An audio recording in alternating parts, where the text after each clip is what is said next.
দক্ষিণ 24 পরগনা কামন প্রত্যন্ত ব্লক জিম্মাদারদের কিন্তু দায়িত্ব নিতে হবে। এই দায়িত্বের কথা আমরা স্মরণ করাচ্ছি এই জন্য আগামী লম্বা চড়া অনেক সুদীর্ঘ পথ অতিক্রম করতে হবে। পথ কথার অর্থ হলো আমি পাহাড়ি এলাকার কথা বলিনি, নদী মাতৃক দেশের কথা বলিনি। গোটা ভারতবর্ষে একটা কালো সরকার গোটা জাতির উপরে কালো আইন চাপিয়ে দিতে চেয়েছেন এবং আইনও কার্যকরী করেছেন, সেটা হলো ওয়াকফ আইন।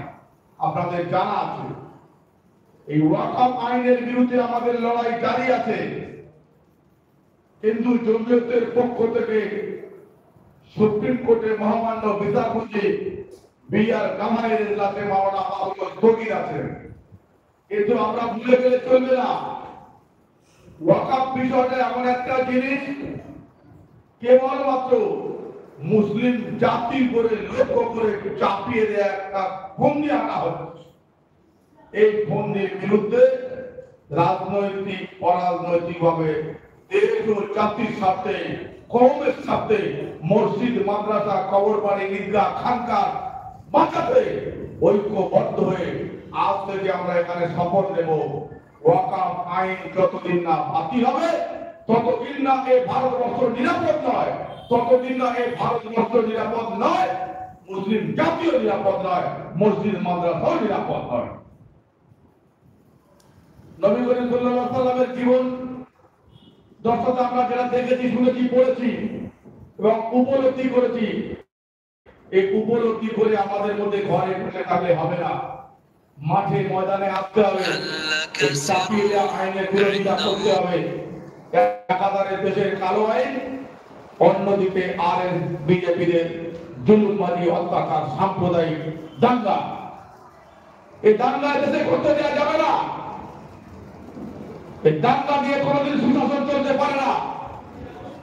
কোন দেশে কোন রাজ্যে সরকার যদি মনে করে যে দাঙ্গা লাগাতে দেব না, সেই দেশে কোনোদিন দাঙ্গা সম্ভব নয়।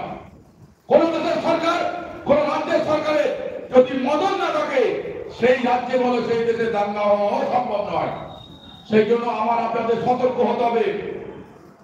যেমন জাতীয় কংগ্রেস রাষ্ট্রের জমিয়তকে আপনারা শক্তিশালী করেছেন, রাজ্যটাও শক্তিশালী করতে হবে, কেন্দ্রটাও শক্তিশালী করতে হবে, তারপরে আমরা নিরাপদ। সেই নিরাপদের লক্ষ্যে সাংগঠনিকভাবে জমিয়তের ছত্রতলায় একত্রিত হয়ে জাতি ধর্ম বর্ণ নির্বিশেষে সাংগঠনিক প্রক্রিয়াকে মজবুত করার লক্ষ্যে উদ্যোগকে আরো শক্তিশালী মজবুত এবং জেলা রাজ্য স্তরে একটা মানচিত্রের জায়গা তৈরি করে নেওয়ার জন্য আপনাদের যে সংঘবদ্ধ প্রয়াস, এই প্রয়াসকে আমি সাধুবাদ জানাই। এবং আগামী দিনে আমার অভিজ্ঞতার কথা বলছে, আমার সামনে যে ওলামা হযরতরা বসে আছেন, সবার থেকেই আমি অযোগ্য এবং একজন অকৃতজ্ঞ হিসাবে বলছি, এই উদ্যোগ গোটা জেলার কাছে একটা ভালো দিশা দেখাতে পারে, এটা আমি নিজে আশা করছি এবং এখানে আমি যেটা বুঝতে পারছি।